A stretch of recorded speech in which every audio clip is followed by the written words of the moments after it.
चला या गरमागरम कांदा भजी आणि गोल भजी खायला. सध्या वातावरण खूप वेगळं झालंय. थंडीच्या दिवसामध्ये पावसाळ्याचं वातावरण झालंय. सध्या पुण्यामध्ये खूप जास्त पाऊस पडतोय. कुठे-कुठे पडतोय हे तर नाही सांगता येणार, पण हडपसरला खूप जास्त पाऊस आहे. असं वाटतं पावसाळाच आहे. माझ्या मुलीची इच्छा होती कांदा भजी खायची आहे. म्हटलं चला तिच्यासाठी आणि मिस्टर पण घरी होते. म्हटलं बनवूया. मला खरं तर वाईट वाटतंय, कारण या अवकाळी पावसामुळे शेतकऱ्यांचं खूप मोठं नुकसान होतं आहे. खरंच निसर्ग कधी काय करेल हे काहीच सांगता येत नाही.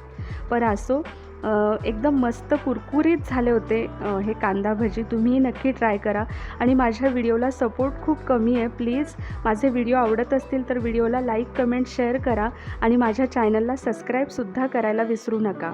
पहा, मस्त गरमागरम भजी झालेत. सोबत चटणीसुद्धा आहे, सांबार आहे आणि हिरवी मिरची मी छान तळली आहे. चला या खायला.